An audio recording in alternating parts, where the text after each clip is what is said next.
The advertisement had been crumpled in Willa Preston's calloused hands for 3 days before she gathered the courage to answer it, staring at the simple words that promised work and wages for a cook willing to travel to Genoa, Nevada territory, in the spring of 1862.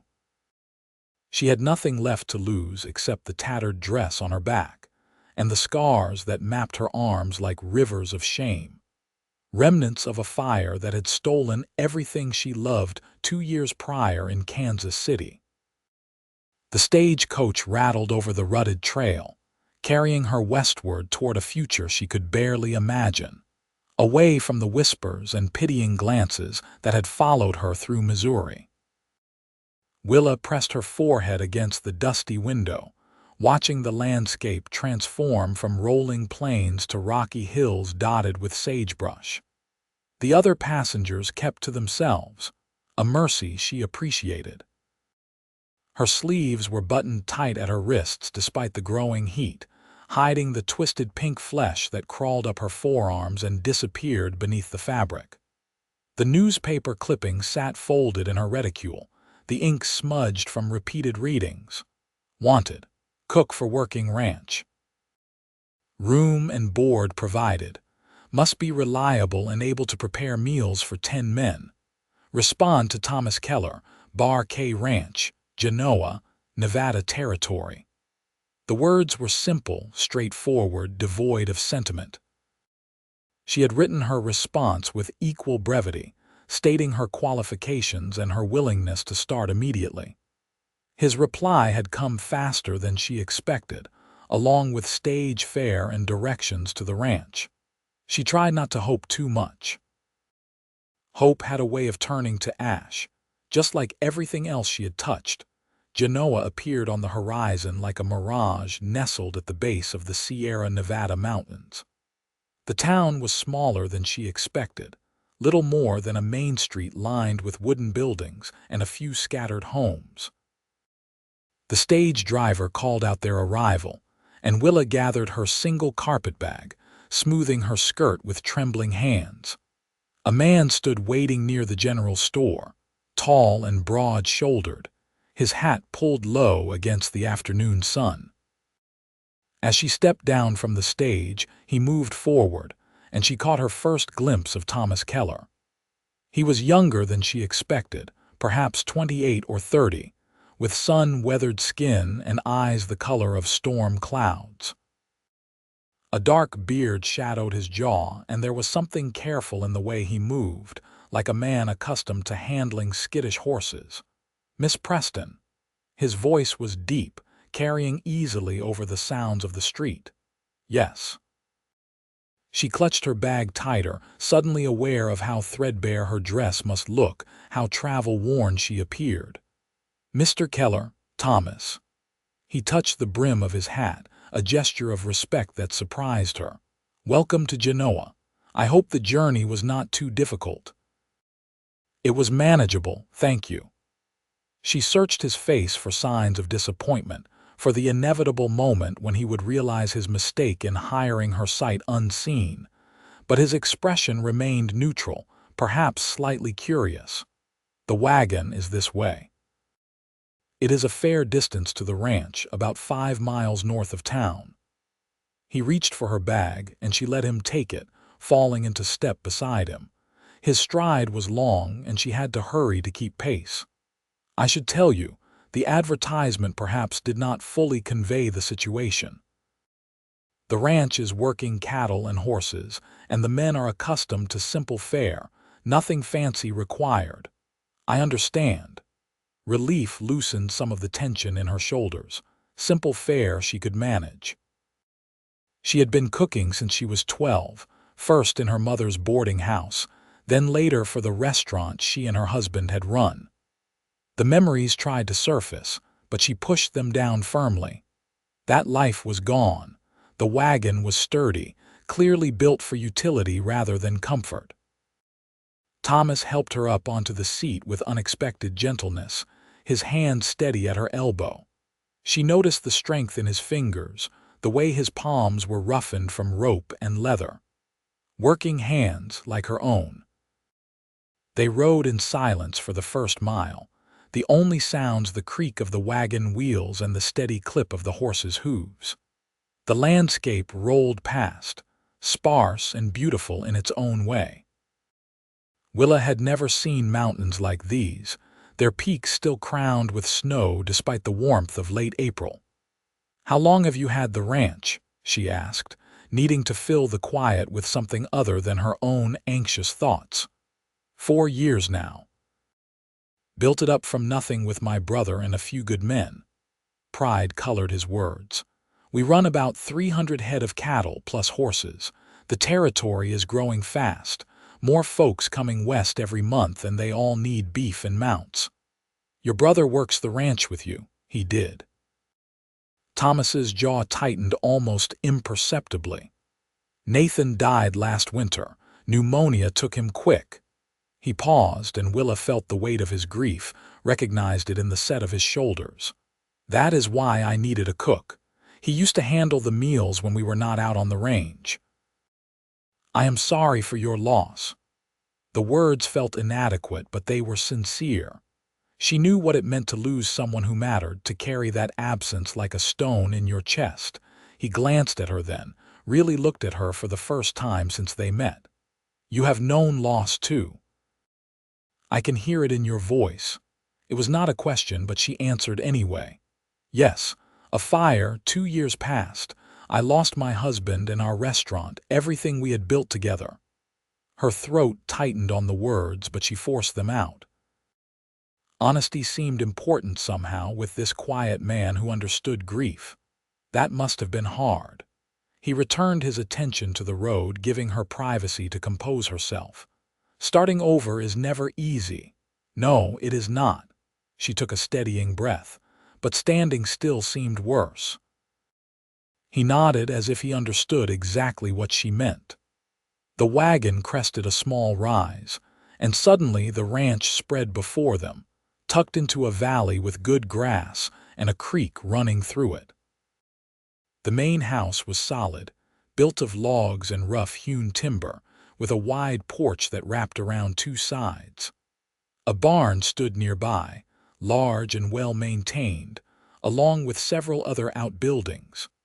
Horses grazed in a nearby corral, their coats gleaming in the sunlight. "This is the bar, Kay," Thomas said, and the pride was back in his voice. "We have worked hard to make it something worth keeping." Willa felt something stir in her chest, something that might have been hope if she dared name it.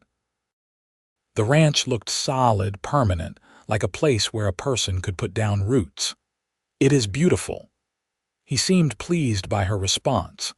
As they drew closer, men emerged from the barn and bunkhouse, clearly curious about the new arrival. Thomas brought the wagon to a stop in front of the main house and climbed down, then turned to help her. "Men, this is Miss Preston, our new cook." His tone brooked no argument. "I expect you to treat her with respect and make her feel welcome." The cowboys nodded, a few touching their hat brims in greeting. They were a rough-looking bunch, weathered and worn from hard work, but their eyes were not unkind. Willa felt their gazes on her, assessing, but no one made any inappropriate comments. "Miss Preston, this is Frank, my foreman." Thomas gestured to an older man with silver threading through his dark hair. "He has been with the ranch since the beginning. If you need anything and I am not around, Frank can help you." "Madam." Frank's voice was gravelly but polite. "Right glad to have you here. We have been eating Thomas's cooking for 3 months now, and I will not lie, it has been rough going." A few of the other men chuckled, and even Thomas's mouth quirked slightly at the corner. "Frank exaggerates, but only slightly." He picked up her carpet bag. "Let me show you to your room. You will have the back bedroom in the main house. It has its own entrance if you prefer privacy." The house was cooler inside, the thick walls keeping out the afternoon heat. Thomas led her through a main room with a large stone fireplace, past a dining table that could easily seat 12 and down a short hallway. He opened a door at the end. revealing a modest room with a narrow bed, a washstand, and a trunk for storage. A small window looked out over the valley, framing the mountains in the distance. "It is not much," Thomas said, setting her bag on the bed, "but it is clean and the mattress is new. Nathan slept here before." He hesitated, then added, "I changed all the bedding. Seemed right to start fresh." "It is more than adequate, thank you." Willa turned slowly, taking in the space that would be hers. After months of sharing a cramped boarding house room in Kansas City, this felt like luxury. "When would you like me to start cooking?" "Tomorrow morning is soon enough." "You must be tired from the journey." He moved toward the door, then paused. "Supper is at 6. I will manage tonight, but please join us so you can meet the rest of the men properly. Breakfast is at 5, dinner at noon when the men come in from morning work, and supper at 6. On days when they are working the far pastures, they take provisions with them." "I understand. I will be ready tomorrow." He nodded and left, closing the door quietly behind him. Willa stood alone in her new room, listening to his footsteps retreat down the hallway. Slowly, she unpacked her few belongings, hanging her spare dress on the hook behind the door and arranging her hairbrush and small mirror on the washstand. It did not take long. Everything she owned fit into a single carpet bag, a stark reminder of how completely the fire had erased her old life. She poured water from the pitcher into the basin and scrubbed her face and hands, relishing the coolness against her skin. Then, carefully, she unbuttoned her sleeves and rolled them up, examining the scars in the afternoon light. The skin was tight and shiny, puckered in places where it had healed poorly. The burns ran from her wrists to just above her elbows, a permanent testament to the night she had tried to pull her husband from the burning building. She had failed. The scars ensured she would never forget. At 6 o'clock, she made her way to the dining room. The men were already gathering, their voices a low rumble of conversation. They fell silent when she entered, and Willa forced herself to meet their eyes, to stand straight despite the urge to hide. Thomas appeared from what she assumed was the kitchen, carrying a pot of something that smelled vaguely like stew. "Miss Preston, please sit here." He indicated a chair near the head of the table. As she moved to take it, her sleeve caught on the corner of a chair, pulling the fabric up and exposing several inches of scarred flesh. She heard the sharp intake of breath from one of the men, felt the familiar weight of stares. Her hands fumbled with the sleeve, tugging it back down, heat flooding her cheeks. This was why she had kept to herself, why she had worn long sleeves even in summer. The scars made people uncomfortable, made them ask questions she did not want to answer. That must have been some fire. Thomas's voice was quiet, matter-of-fact, as he set the pot on the table. "Takes courage to survive something like that." She looked up, expecting pity or disgust, but found only understanding in his gray eyes. Something passed between them in that moment, a recognition of shared pain and the strength required to carry it. It was. Her voice came out steadier than she expected. 2 years ago in Kansas City, the whole block burned. "I heard about that fire," Frank said from across the table. "Read about it in the papers. They said it started in a restaurant, but half a dozen buildings went up before they could stop it. My husband and I owned the restaurant." Willa's fingers twisted in her lap, but she kept her voice level. "He went back inside for our savings. The roof collapsed before I could reach him." Silence fell over the table, heavy with understanding. These were men who knew death, who had lost brothers and friends to the unforgiving nature of frontier life. They did not offer empty platitudes or uncomfortable sympathy. Instead, Frank simply nodded and said, "That is a hard thing to carry." "Yes," she agreed. "It is." Thomas ladled stew into bowls and passed them around. The meal was edible but barely, the meat tough and the vegetables overcooked. No one complained, but Willa could see why Frank had been so eager for a proper cook. As they ate, the men gradually resumed their conversation, discussing the day's work and plans for tomorrow. They included her in the rhythm of it, explaining the ranch routine and answering her questions about supplies and storage. After supper, Willa helped Thomas clear the dishes, following him into a spacious kitchen with a large cast iron stove and good counter space. She could work with this, she thought, already planning meals in her head. "I want to thank you," Thomas said as she pumped water into the sink. "For being honest with the men, they will respect you for it. I have found that hiding only makes things worse." She rolled her sleeves up carefully, past the scars, and began washing plates. "People imagine all sorts of terrible things when you keep secrets." He picked up a towel to dry, working alongside her in comfortable silence for a few moments. "My brother died in my arms," he said suddenly. "I held him through the fever, watched him struggle for every breath, and could not do a damn thing to save him. Sometimes I still wake up thinking I hear him calling for water." Willa paused, her hands stilling in the soapy water. This was a gift he was giving her, this glimpse of his own grief. "Does it get easier?" "No, but you get stronger carrying it." He dried a plate with methodical care. "The weight does not change, but you learn to bear it better." She thought about that as they finished the dishes, finding truth in his words. The guilt and sorrow she carried for her husband's death had not diminished in 2 years, but she had learned to wake each morning and place one foot in front of the other. Perhaps that was all strength really was, the ability to keep moving forward. That night, lying in her narrow bed, Willa listened to the unfamiliar sounds of the ranch settling around her. Somewhere nearby, a horse nickered softly. The wind moved through the eaves with a gentle sigh. She thought about Thomas Keller, about the careful way he had handled her revelation, turning potential shame into something closer to respect.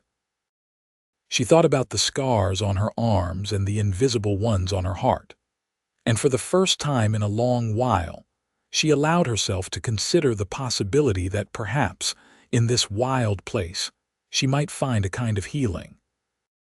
Morning came early, announced by a rooster's crow and the sound of men moving about outside. Willa dressed quickly, braiding her hair and securing it in a tight coil at the nape of her neck. She found the kitchen already warm, Thomas having lit the stove before heading out to the barn. Taking stock of the pantry, she found flour, salt, coffee, bacon, eggs from the henhouse, and precious little else. She would need to speak with him about supplies, but for now she could make a proper breakfast. By the time the men trooped in at 5, the table was laden with fluffy biscuits, crisp bacon, scrambled eggs with wild onions she had found growing near the creek, and strong coffee. The looks on their faces made all the early morning effort worthwhile. "Lord have mercy," Frank breathed, staring at the spread. "Is this real food?" "Sit down before it gets cold," Willa ordered, and they obeyed with gratifying speed. Thomas was the last to enter, his shirt dusty and his hair damp as if he had dunked his head in the horse trough. He stopped short when he saw the table, then looked at her with something like wonder. "You did all this already? It is what you hired me for." She poured coffee, moving around the table with practiced efficiency. "Though I will need to discuss supplies with you after breakfast. Your pantry is sadly lacking. Make a list. We will go into town this afternoon." He sat down at the head of the table, and the men began eating with single-minded focus. Compliments came between bites, and Willa felt a warm satisfaction settle in her chest. This, at least, she could do well.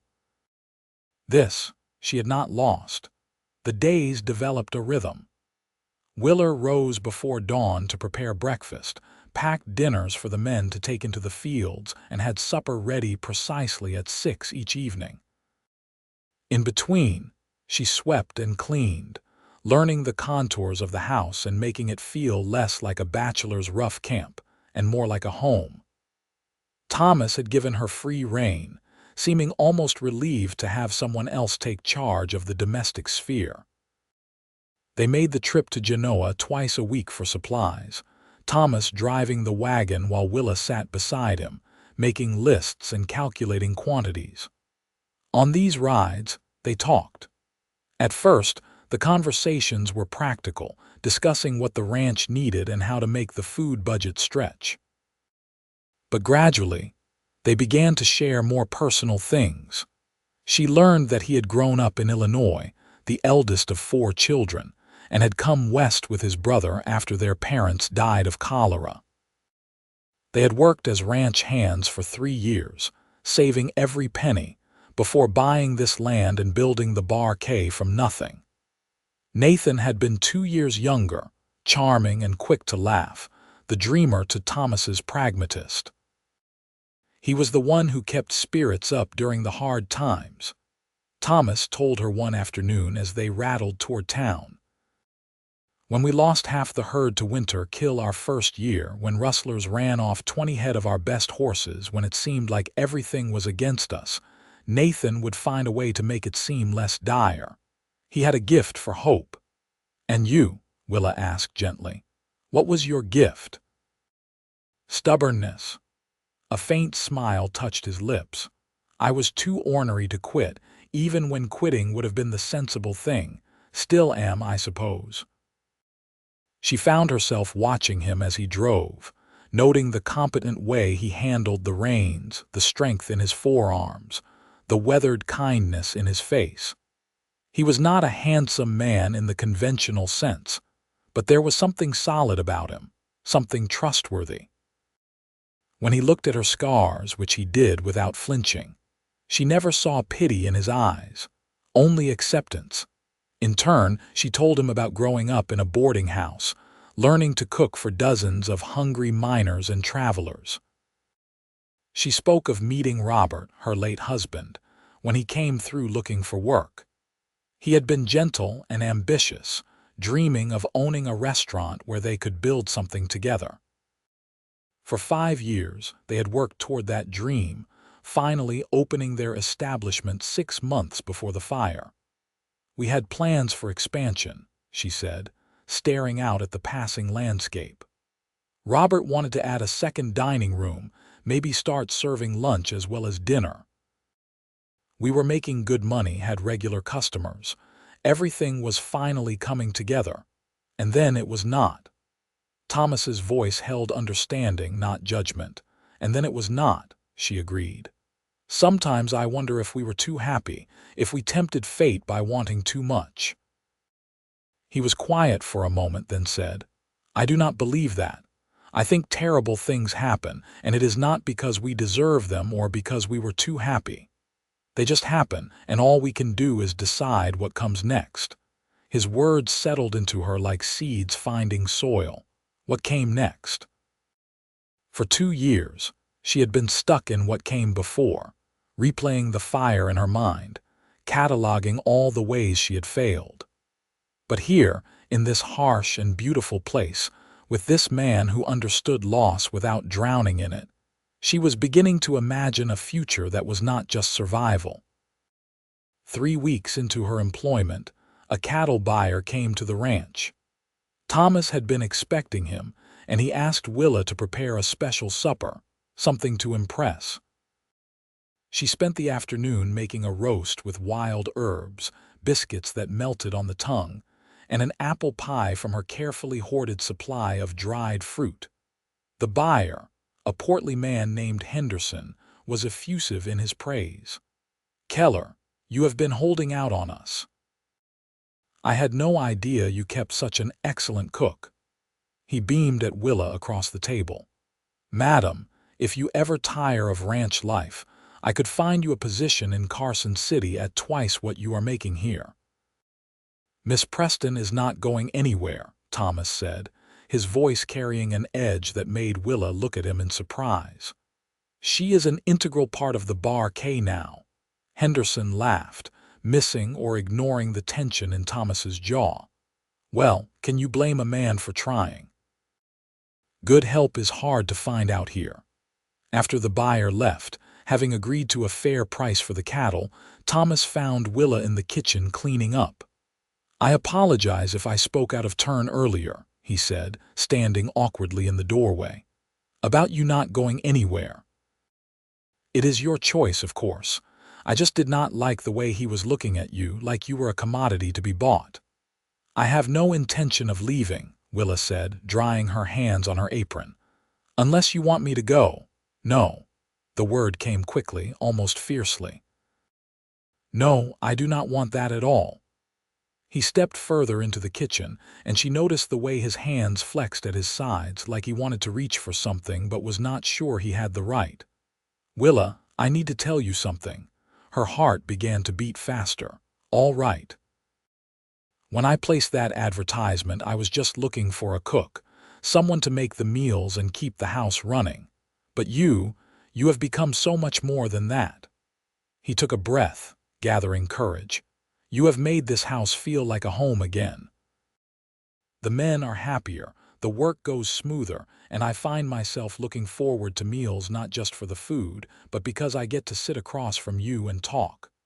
Willa set down her towel, her hands trembling slightly. "Thomas, I feel the same. These past weeks they have been good. Better than I thought possible after everything. I know you have been through hell," he continued, the words coming faster now. "And I know it probably seems too soon, and maybe I am a fool for even thinking it, but Willa, I believe I am falling in love with you." The admission hung in the air between them, raw and honest. Willa's breath caught in her throat. She had not expected this, had not dared to hope that her own growing feelings might be reciprocated. "You barely know me. I know that you are strong and brave. I know that you faced tragedy and came out the other side. I know that you are kind to the men even when they test your patience, and that you hum when you cook, and that you watch the sunset from the porch when you think no one is looking." He moved closer, and she could see the vulnerability in his storm-gray eyes. "I know that when I am with you, the grief I carry feels less heavy. You understand it in a way that other people cannot. I am damaged," she whispered, "scarred inside and out. So am I." He reached out slowly, giving her time to pull away, and took her hands in his. His thumbs traced gentle patterns over her wrists, over the ridged skin of her scars. "Willa Preston, I am not asking you to forget your husband or to pretend that the past did not happen. I am asking if you might be willing to build something new with me." Tears pricked at her eyes. In his touch, in his words, she felt something she had thought lost forever, the possibility of being truly seen and accepted, scars and all. "Thomas, I do not know if I know how to do this anymore. To love someone, to risk losing them again. I cannot promise I will not die," he said, brutal honesty in his voice. "None of us know how long we have, but I can promise that however much time we get, I will spend it trying to make you happy. I will protect you and cherish you and never make you hide who you are. That is a lot to promise. I am a stubborn man, remember." A tentative smile touched his lips.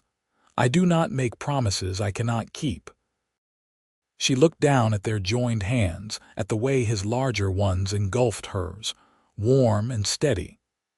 She thought about the past weeks, the quiet conversations and shared laughter, the way her heart lifted when she heard his step on the porch. She thought about the future he was offering, uncertain and frightening in its potential for both joy and loss. "I think," she said slowly, looking up to meet his eyes, "I think I might be falling in love with you too. It terrifies me." "Me too." He lifted one of her hands to his lips, pressing a kiss to her scarred wrist that made her heart ache with its tenderness. "But maybe we can be terrified together." A laugh bubbled up from her chest, surprising them both. "That might be the least romantic thing anyone has ever said to me. I am a rancher, not a poet. but his eyes were dancing now, relieved and hopeful. "Willa, will you let me court you properly? Let me show you that this could work." "Yes," she said, the word feeling like a leap off a cliff and the spread of wings all at once. "Yes, I will." He pulled her into his arms then, and she went willingly, resting her head against his chest and listening to the steady thrum of his heartbeat. They stood like that for a long moment, holding each other in the quiet kitchen while the last of the daylight faded outside. The courting that followed was unlike anything Willa had experienced with Robert. Thomas was deliberate in his affections, thoughtful in a way that spoke of a man who had given the matter serious consideration. He brought her wildflowers from the meadow, their stems bound with twine. He carved her a new wooden spoon when he noticed her old one was wearing thin. He asked about her day and listened to her answers with genuine interest. On Sundays, which were light work days on the ranch, they walked together along the creek. Thomas showed her the best fishing spots, the places where wild strawberries grew in summer, the ancient petroglyphs carved into rock faces by people who had lived in this valley long before settlers arrived. Willa found herself relaxing into these moments, laughing more freely than she had in years. The men noticed the change between them, of course. Frank approached her one morning while she was gathering eggs from the henhouse. "I want you to know," he said gruffly, turning his hat in his weathered hands, "we all think you are good for Thomas. He has been carrying Nathan's death hard, blaming himself even though there was nothing he could have done. But since you came, there is light in him again." Willa felt warmth spread through her chest. "He is good for me too. Figured as much. You smile more now." Frank settled his hat back on his head. "We are all hoping he makes an honest woman of you soon. Ranch could use some permanence, some sense of future." "Frank, are you playing matchmaker?" The old foreman had the grace to look sheepish. "Maybe a little. But only because we can all see what is plain as day. You two belong together." She thought about his words later that evening as she and Thomas sat on the porch, watching the stars emerge in the darkening sky. Did they belong together? It felt too soon to know such a thing, and yet there was a rightness to being near him, a sense of homecoming she had not expected to feel again. "What are you thinking about?" Thomas asked, his shoulder warm against hers where they sat on the porch steps. "Belonging," she said honestly. "Whether it is possible to find it after you have lost it once." He was quiet for a moment, considering. "I think belonging is not something you find. It is something you build, piece by piece, day by day. Like a house or a ranch. You lay a foundation, put up walls, fix what breaks. It takes work and time. That is very practical. I am a practical man." He turned to look at her, his face serious in the starlight. "But I am also a man who knows what he wants. And Willa, I want to build something with you that lasts." Her heart stumbled over itself. "Thomas, I know it has only been a month. I know by all rights I should wait longer, do this properly. But I learned from losing Nathan that time is not guaranteed, and I do not want to waste a single day pretending I do not know my own mind." He shifted to face her fully, reaching into his pocket. "Willa Preston, will you marry me?"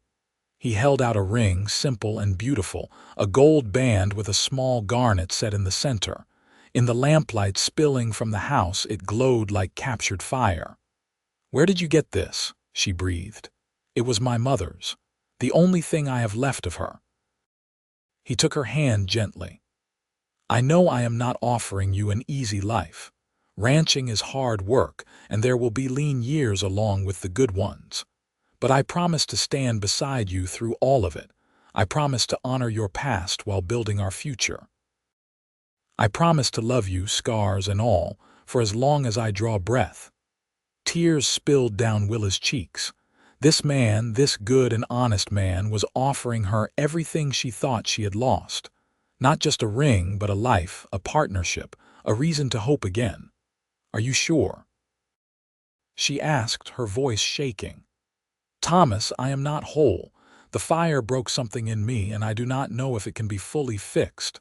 Neither am I whole, he said quietly, but maybe together we can be enough. She looked at the ring, then at his face, and saw reflected there the same fear and hope that warred in her own heart. He was taking a chance on her, on them, believing in the possibility of happiness despite everything they had both lost. Could she be brave enough to do the same? Yes, she whispered. Yes, I will marry you. His smile was like sunrise, slow and radiant. He slipped the ring onto her finger and it fit as if it had been made for her. Then he was kissing her, gentle and reverent, and she tasted salt from her tears and sweetness from the hope blooming in her chest. When they finally pulled apart, both breathless, Thomas rested his forehead against hers.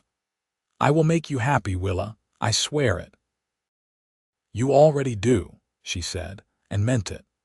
They decided on a small ceremony 2 weeks later, just enough time to make basic preparations. The parson from Genoa agreed to perform the service at the ranch, and Willa used some of her carefully saved wages to buy fabric for a new dress. It was not white. Practicality and her status as a widow made that inappropriate, but the soft blue fabric complemented her coloring and made her feel almost pretty. The night before the wedding, Thomas stayed in the bunkhouse with the men, observing the old traditions. Willa sat alone in her room, now stripped of her few possessions, which would be moved to Thomas's larger bedroom after the ceremony. She ran her fingers over her wedding dress, still unable to quite believe this was happening. A soft knock at her door surprised her. Come in. Frank entered, looking uncomfortable in clean clothes, his hair slicked back. I hope I am not intruding, Miss Preston. I wanted to give you something before tomorrow. Of course. What is it? He held out a small wooden box, worn smooth with age. This belonged to Thomas's mother. He does not know I kept it after she passed. Inside are her wedding combs, the ones she wore when she married Thomas's father. I thought you might like to wear them tomorrow, to have something of hers with you when you join this family. Willa opened the box carefully, revealing a pair of delicate silver combs, tarnished with age but still beautiful. Her throat tightened. Frank, this is too precious. I could not. You can and you should. Thomas's mother would have liked you. She was a strong woman like you. Survived things that would have broken lesser folk. He cleared his throat roughly. You are going to be a good wife to that boy, and a good mistress to this ranch. You deserve to have something fine on your wedding day. She stood and embraced him impulsively, feeling his surprise before his arms came up to pat her back awkwardly. Thank you for this and for welcoming me. You earned your welcome, madam. Now get some rest. Tomorrow is a big day. After he left, Willa held the combs up to the lamplight, watching them gleam. She thought about Thomas's mother, who had worn these on her own wedding day, who had crossed half a continent to build a life in Illinois, who had raised her sons to be good men. The thought of joining that legacy, of becoming part of that family line, filled her with equal parts terror and joy. The wedding day dawned clear and beautiful, the sky a perfect blue dome overhead. The men had decorated the porch with wildflowers and sagebrush, a rough but touching attempt at ceremony. Willa dressed carefully, her hands shaking only slightly as she worked the silver combs into her hair. The blue dress fit perfectly, and for the first time in 2 years when she looked in the mirror, she saw not just her scars but the whole of herself, a woman who had survived and was daring to live again. Thomas waited on the porch, dressed in his best suit, his hair still damp from a recent washing. When he saw her, his expression made every moment of doubt worthwhile. He looked at her like she was something precious, something worth protecting and cherishing. The parson read the familiar words, his voice carrying across the valley. Willa spoke her vows clearly, meaning every word. When it was Thomas's turn, he took both her hands in his, heedless of the scars, and promised to love and honor her all the days of his life. The sincerity in his voice left no room for doubt. "You may kiss your bride," the parson said, smiling. Thomas did thoroughly, to the whoops and hollers of the ranch hands. When they finally broke apart, both flushed and grinning, Frank produced a bottle of whiskey and poured generous measures for everyone. They drank toasts to the new couple, to the ranch's prosperity, to love found in unexpected places. Willa laughed until her sides ached, feeling lighter than she had in years. The celebration continued through supper, the men having pitched in to prepare the meal so Willa could enjoy her own wedding day.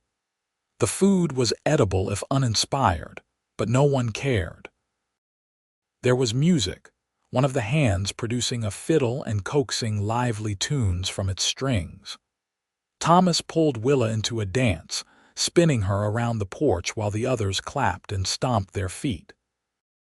As the sun set, painting the sky in shades of orange and purple, the men gradually retreated to the bunkhouse, leaving the newlyweds alone. Thomas took Willa's hand, his thumb tracing circles on her palm. "Shall we?" he asked, nodding toward the house. Nervous butterflies took flight in Willa's stomach, but she nodded. They walked inside together, Thomas leading her down the hallway to his room, their room now. He had clearly made an effort, the space tidied and a vase of wildflowers on the dresser. "If you need time," he began, but she placed her fingers over his lips, silencing him. "I do not need time. I need you." What followed was tender and sweet, Thomas taking great care to make sure she felt safe and cherished. He traced the scars on her arms with gentle fingers, kissing each ridge and pucker until she believed that he truly saw them not as flaws but as part of her story, part of what made her who she was. When he made love to her, it was with a reverence that brought tears to her eyes, a claiming that felt not like possession but like homecoming. Afterward, they lay tangled together in the darkness, Willa's head on Thomas's chest, listening to his heartbeat slow and steady beneath her ear. "I love you," she said into the quiet. "I did not think I would ever say those words again, but I do. I love you, Thomas Keller." His arms tightened around her. "I love you too, Willa Keller, more than I have words to express." She smiled at the sound of her new name, trying it on like a garment, finding it fit better than she expected. They talked long into the night, sharing dreams and plans for the future. Thomas wanted to expand the herd, maybe bring in some new breeding stock. Willa wanted to plant a proper vegetable garden, maybe get some chickens beyond the few scraggly hens currently pecking around the yard. They spoke of children, tentatively, both carrying the fear that comes from having lost so much. "I would like that," Willa said, "if we are blessed. But if we are not, I will still be grateful for this for us." "As would I," Thomas agreed. "Whatever comes, we will face it together." The first months of marriage brought an adjustment period as they learned to navigate shared space and shared lives. Thomas had habits from years of bachelorhood, leaving his boots wherever he took them off, forgetting to mention when he would be late for supper. Willa had her own quirks, her need for order in the kitchen, her occasional nightmares that left her gasping and disoriented in the darkness. But they learned. Thomas made a boot rack by the door and religiously used it. Willa learned to prepare food that could wait if the men were delayed. And when nightmares came, as they still sometimes did, Thomas held her and talked her through the panic, grounding her in the present until the memories of fire and loss faded back into the past where they belonged. The ranch thrived under their combined efforts. With Willa managing the house and freeing Thomas to focus entirely on the livestock and land management, productivity increased. She also took over the ranch's accounts, her neat hand and head for figures bringing order to the chaotic ledgers Thomas had maintained. By the end of summer, they had paid off several debts and even had a small surplus in the bank. One evening in late August, as they sat on the porch watching fireflies dance in the gathering dusk, Willa placed her hand over her stomach, feeling equal parts joy and terror. "Thomas, I need to tell you something." He turned to her, immediately alert to the seriousness in her tone. "What is it? Are you all right?" "I am fine. Better than fine, actually." She took a deep breath. "I am with child. The baby should come in early March."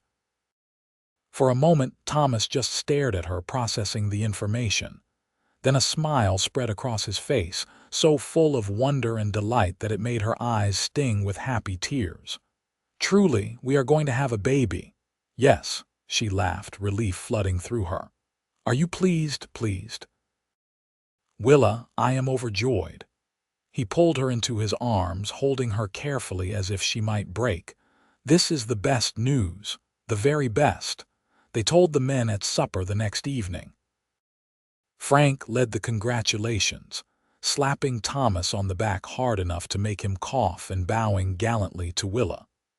The younger hands seemed almost embarrassed by the intimate nature of the announcement, but were clearly happy for their employer and his wife. As her pregnancy progressed, the whole ranch seemed to rally around her. The men became almost comically protective, insisting on carrying anything heavier than a butter churn, chopping extra firewood so she would not have to lift the heavy pieces, even attempting to take over some of her cooking duties, with disastrous results that made everyone appreciate her skills even more. Thomas was the worst or best, depending on perspective. He treated her like spun glass, constantly asking if she needed to rest, if she was eating enough, if she felt well. It was both endearing and exasperating. "I am pregnant, not dying," she finally told him one afternoon when he tried to prevent her from hanging laundry.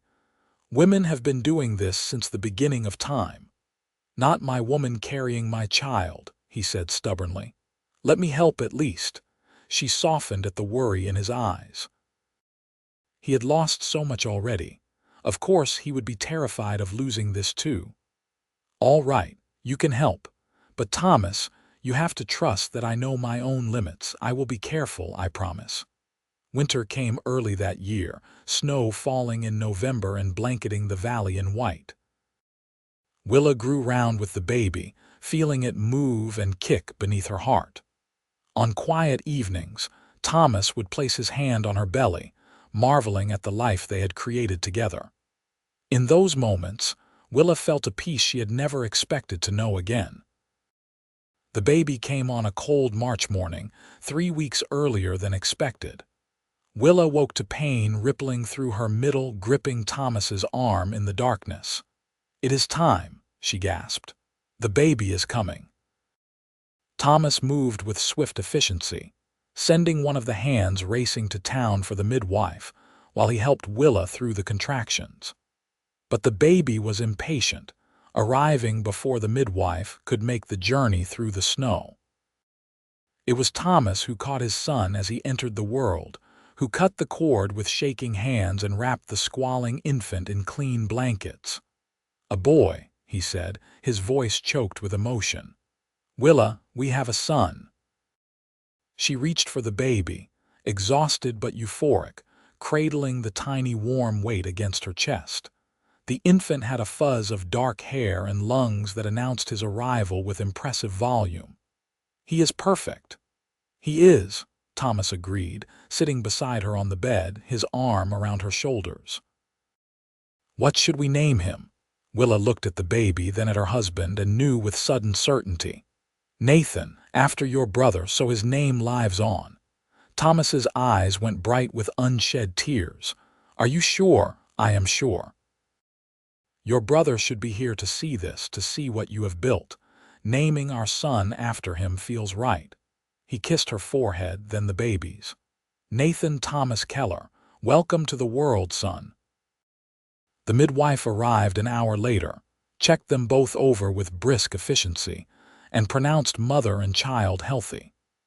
She stayed the day, teaching Willa how to nurse the baby and making sure there were no complications from the quick birth. By evening, when she finally departed, Willa was settled in bed with Nathan sleeping peacefully in a cradle Thomas had built during the long winter months. Frank and the men were allowed in to see the baby, filing through with awkward congratulations and rough tenderness.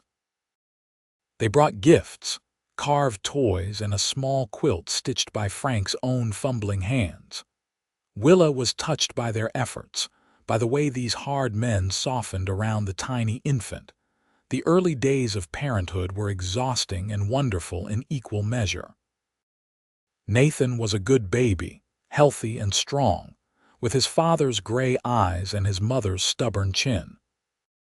Thomas was a devoted father, walking the floor with his son when he fussed, changing nappies without complaint, staring at the infant with such open adoration that it made Willa's heart ache with love. Spring brought new life to the ranch in more ways than one. The cattle had survived the winter well, and several new calves frisked in the pastures. Thomas hired 2 more hands to help with the increased workload, young men eager to prove themselves. Willa managed the house and the baby with the same quiet efficiency she brought to everything, though she was often tired, dark circles shadowing her eyes. One afternoon, when Nathan was 3 months old and napping peacefully, Thomas found Willa on the porch, staring out at the valley with an expression he could not quite read. "What are you thinking about?" he asked, settling beside her. "How different life is from what I imagined," she said slowly. 2 years ago, I was convinced my story was over, that I would spend the rest of my days just existing, going through the motions. I could not see past the grief and the scars. And now I have a husband I love, a son who is the joy of my life, and a home that feels truly mine. Now I wake up each morning grateful instead of dreading the day ahead." She turned to look at him, her eyes bright. "You gave me that, Thomas. You saw past the scars and offered me a future." "You gave yourself that future," he corrected gently. "You chose to answer that advertisement. You chose to come west. You chose to take a chance on me, on us. I just provided the opportunity. Then I am grateful we both chose this." She leaned her head on his shoulder, and they sat in comfortable silence, watching the sun paint the mountains gold. As Nathan grew, he became the heart of the ranch. The men doted on him shamelessly, carving him toys and letting him toddle after them as he learned to walk.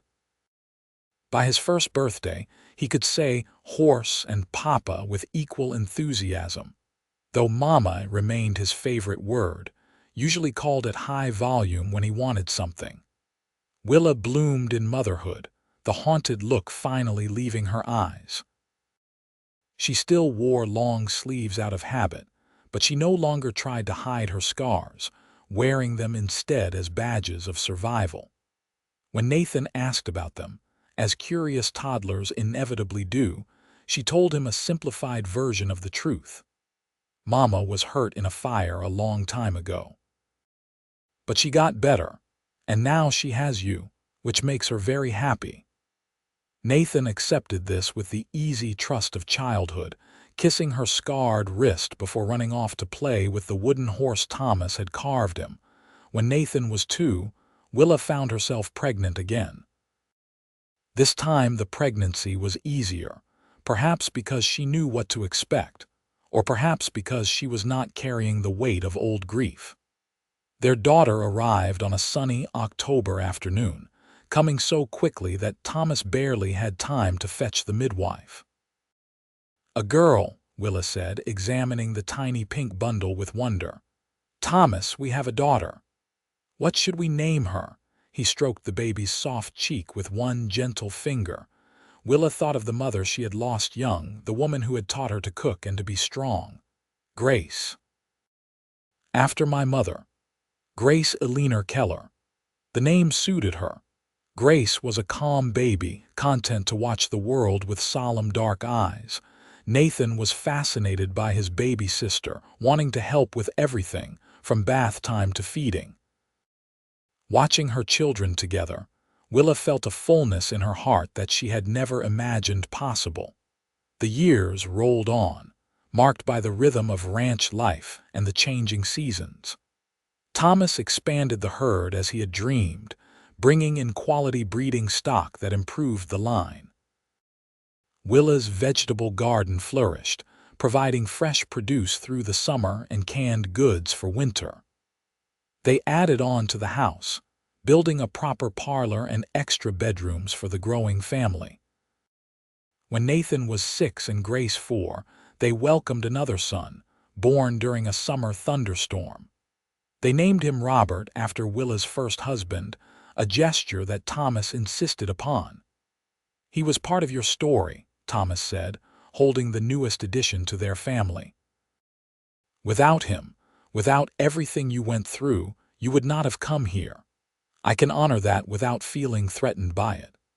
It was perhaps in that moment that Willa fell in love with her husband all over again, seeing in his generosity of spirit the measure of the man she had married. The children grew healthy and strong, thriving in the open spaces of the ranch. Nathan showed an early aptitude for working with horses, gentle and patient like his father. Grace had her mother's head for numbers and often helped with the ranch accounts, her small fingers carefully transcribing figures into the ledgers. Robert was the wild one, always getting into mischief, keeping everyone on their toes. Frank grew older, his movements stiffer, his hair now entirely silver. But he remained foreman, his experience and steady hand invaluable. He never married, claiming the ranch was family enough for him. Watching him teach Nathan to rope, or carve whistles for Grace and Robert, Willa knew he meant it. 10 years after their wedding, on a summer evening very like the one when Thomas had first proposed, they sat on the porch watching their children play in the yard. Nathan was teaching Grace to skip stones in the creek while Robert chased fireflies with a jar, his laughter ringing out clear and joyful. "You ever regret it?" Thomas asked suddenly. "Answering that advertisement, coming here?" Willa turned to look at him, this man who had given her so much, who had seen her scars and offered her a ring, who had loved her through grief and into joy. "Not for a single moment. This life, this family, it is more than I ever dreamed possible. I feel the same." He took her hand, his thumb finding the familiar ridge of scar tissue at her wrist and tracing it gently. "You know, when I wrote that advertisement, I was just looking for a cook. I never imagined I would find my heart. And I was just looking for work, for a place to hide from the world. I never imagined I would find home."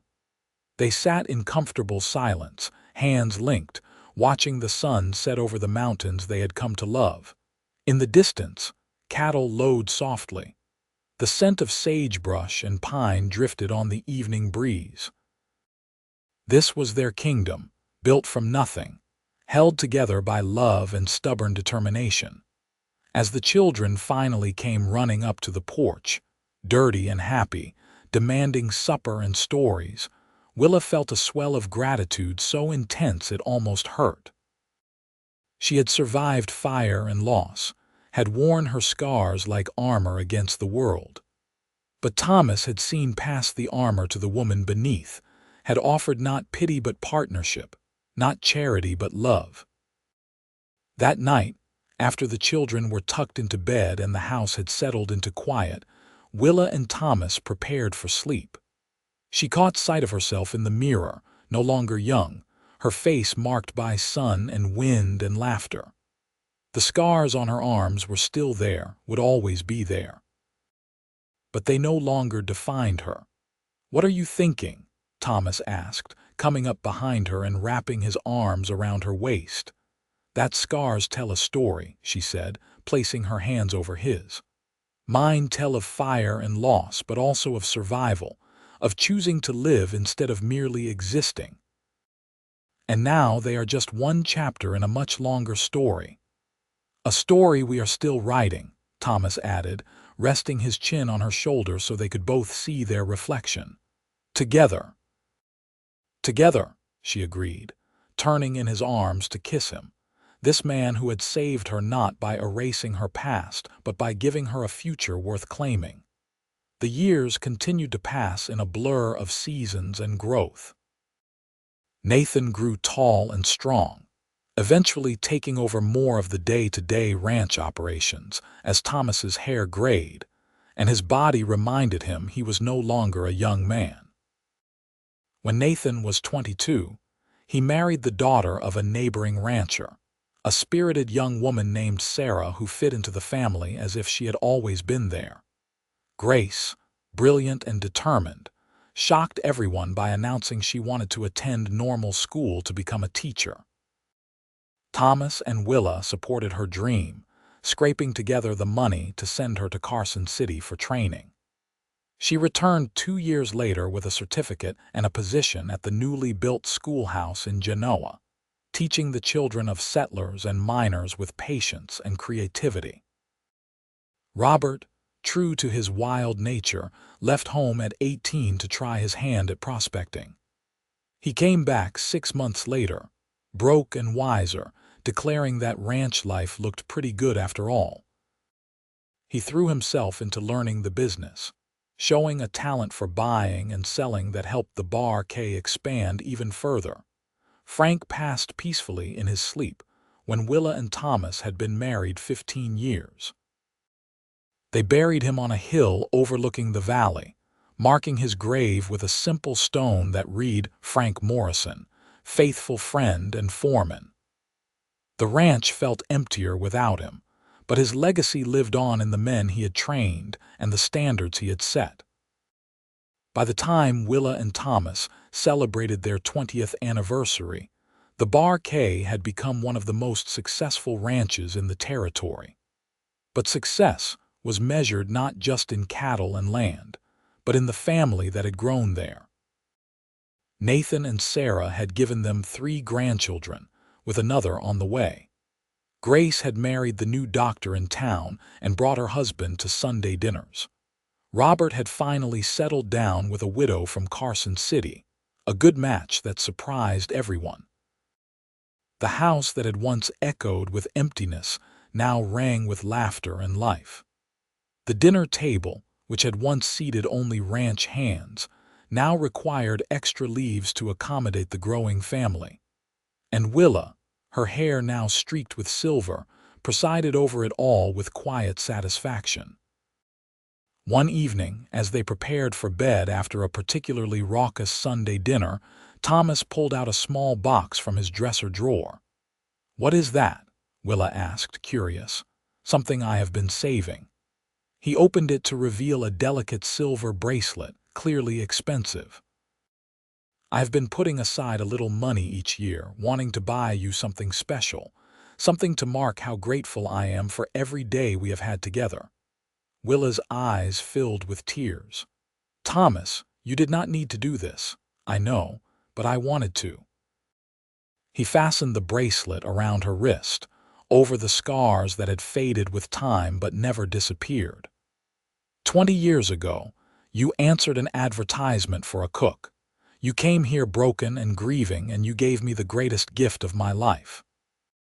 You gave me love, you gave me children, you gave me a reason to build something that lasts. You gave me those things too, she said, touching the bracelet with gentle fingers. You saw my scars and offered me a ring. You looked past what I had lost and showed me what I could still have. He pulled her close, and she melted into his embrace, still fitting against him as perfectly as she had that first night they held each other in the kitchen.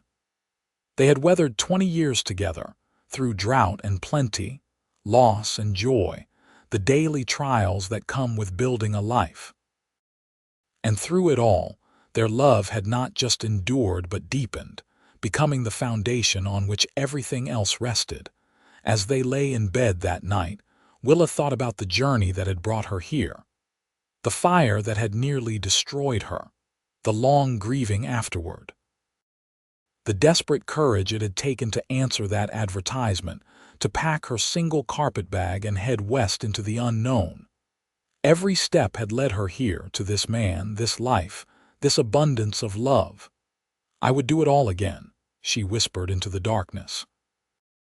"Every moment of pain, every scar, if I knew it would bring me to you."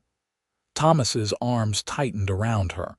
"You will never know how grateful I am that you are here, that you chose this, chose me." "I chose us," she corrected. "And I would make that choice 1,000 times over." The years rolled on, gentler now as they entered the calm waters of middle age. Thomas's hair went fully gray, and his joints ached on cold mornings. Willa found she needed spectacles for close work, and her hands sometimes trembled from old burns when the weather turned cold. But they were content, settled into the life they had built like a pair of old boots, comfortable and well-worn. They watched their grandchildren grow, delighting in each new milestone. They saw the ranch pass into Nathan's capable hands, though Thomas still offered advice and guidance when asked. They celebrated Grace's appointment as head teacher at the expanding school, and Robert's success in opening a livestock auction house in Carson City that brought buyers from across the territory. On their 25th anniversary, the whole family gathered for a celebration. 3 generations filled the house and yard, children running wild while their parents tried to maintain some semblance of order. A fiddler played, and there was dancing and feasting, stories told and retold until everyone was laughing at the familiar punchlines. As the sun set, painting the sky in brilliant shades of orange and purple, Nathan called for quiet. "I want to propose a toast," he said, raising his glass. "To my parents who built something from nothing, who faced loss and chose love, who made this ranch, this family, everything we have." To Thomas and Willa, the assembled family chorused, glasses raised high. Willa felt tears slip down her cheeks, but they were happy tears, full of gratitude and joy. She looked around at the faces gathered there, 3 of her own children, their spouses, 7 grandchildren ranging from infant to near adult, the ranch hands who had become family over the years. All of this had grown from a single decision, a moment of courage in answering an advertisement. That night, after everyone had finally departed or settled into bed, Willa and Thomas walked out to their favorite spot on the porch. The stars were brilliant overhead, the Milky Way a river of light across the darkness. Thomas put his arm around her, and she leaned into him, still finding comfort in his strength. "You remember that first night I proposed?" he asked. "Right here on this porch, of course. You told me you were falling in love with me, that you wanted to build something that lasts." "We did it," he said simply. "Look at what we built." She looked out over the ranch, the house and barn and corrals, the land stretching away to the mountains. But more than that, she looked at the legacy of love they had created, the family that would carry on long after they were gone. We really did. As they stood there together under the vast western sky, Willa thought about the girl she had been, scarred and broken, afraid to hope. That girl had found the courage to journey into the unknown, and in doing so had discovered that endings could also be beginnings. That loss could make space for love. That scars were not the end of beauty but proof of survival. Thomas had offered her a ring instead of judgment, a future instead of pity. And she had been brave enough to accept, to believe that she deserved happiness, that her story was not over. Together, they had written new chapters, filled with children and grandchildren, with hard work and harvest, with the daily small miracles that make a life. The scars on her arms had faded with time, the angry red mellowing to pale pink, the tight skin softening. But they remained, and she was glad of it. They were part of her story, a reminder of where she had been and how far she had traveled. When the grandchildren asked about them, as they inevitably did, she told them the truth. Life can be hard and unfair. Bad things happen to good people. But you survive and you keep going, and sometimes, if you are very lucky, you find love on the other side of loss. The seasons turned, winter giving way to spring, summer fading into fall. The cycle continued, eternal and unchanging, marking the passage of time. Willa and Thomas grew older together, their steps slower but their love undiminished. They had become a unit, so intertwined that it was hard to imagine one without the other. When Willa was 60 and Thomas 63, they took a trip to Kansas City, something she had never thought she would do. The city had been rebuilt after the fire, the scars of that terrible night erased by new construction. She stood on the corner where her restaurant had been, now occupied by a dry goods store, and felt nothing but peace. "I needed to come back," she told Thomas as they walked the familiar streets. "To see that it is just a place now, no ghosts, no grief, just a city where I used to live. Are you glad you did?" "Yes, it helps me appreciate how far I have come." She took his arm, leaning on him more than she once had, her bones not as strong as they used to be. "How far we have come."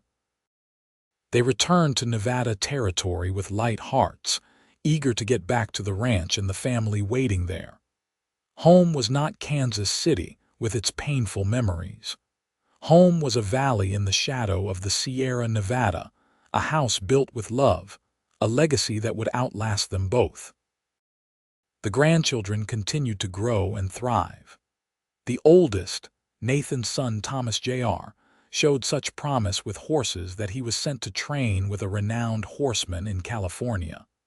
Grace's daughter became a teacher like her mother, while Robert's boys showed a talent for the livestock business.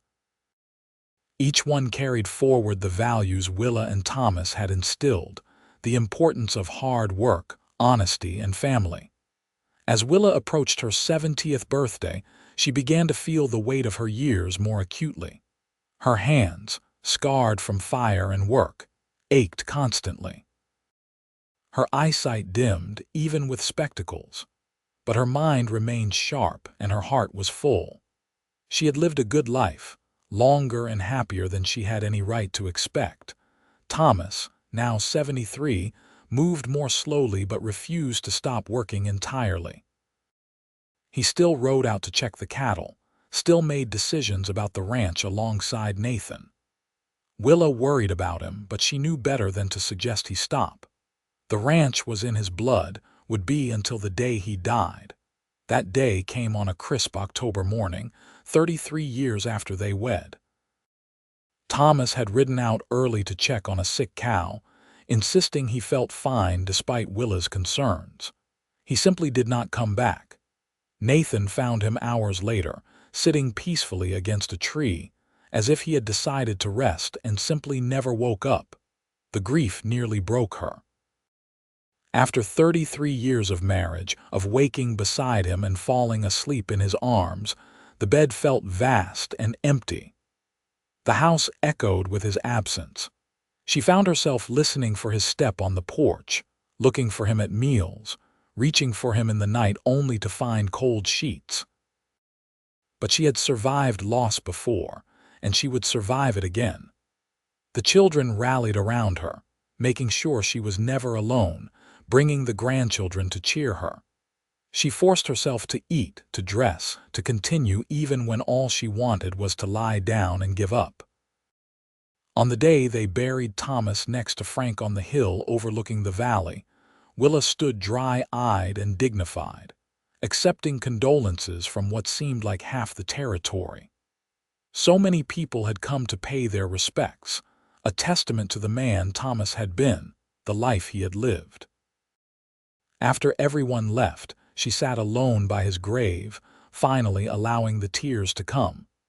"Thank you," she whispered to the freshly turned earth. "Thank you for seeing past my scars. Thank you for offering me a ring and a future. Thank you for 33 years of love. I will carry it with me until we meet again." The months that followed were hard, but Willa was made of stern stuff.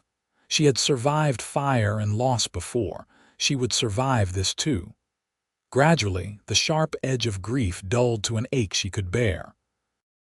She found purpose in her grandchildren, in watching the ranch continue to thrive under Nathan's management, in the knowledge that Thomas's legacy lived on in everything they had built together. She lived for 5 more years, long enough to see great-grandchildren born, long enough to watch the ranch celebrate its 50th anniversary.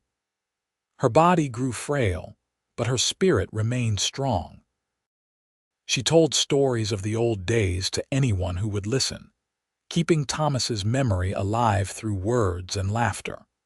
On a spring morning, with the valley green and beautiful outside her window, Willa Preston Keller passed peacefully in her sleep. She was 75 years old, surrounded by 3 generations of the family she and Thomas had created. They found her with a smile on her face, her scarred hands folded peacefully over her heart, Thomas's ring still bright on her finger after all these years. They buried her beside Thomas on the hill, their graves marked with a single stone that read, Thomas and Willa Keller. They built something that lasts. The ranch continued for generations, the Bar K becoming a fixture in Nevada's history. Great-great-grandchildren worked the land their ancestors had claimed, raised cattle in the same valleys, lived in the expanded version of the house Thomas had built. And sometimes, on quiet evenings, they gathered on the old porch and told stories of the woman who had answered an advertisement for a cook, and the cowboy who had seen her scars and offered her a ring instead. It became a legend in the family, passed down through the years like a precious heirloom. The story of how Thomas, grieving his brother, had placed a simple advertisement, how Willa, scarred and broken from tragedy, had found the courage to answer it, how he had looked past surface wounds to the strength beneath, how she had dared to hope again, to love again, to build again. Their love story became the foundation on which the family stood, proof that endings could become beginnings, that scars could heal even if they never fully disappeared, that sometimes the greatest courage was in choosing to try again.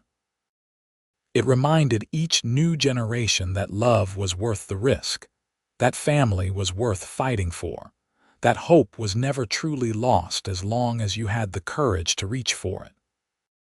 And on certain spring evenings, when the light hit the valley just right and the wind carried the scent of sagebrush and possibility, you could almost see them there on the porch, the scarred woman and the stubborn cowboy, building something that would outlast them both, one day at a time, together.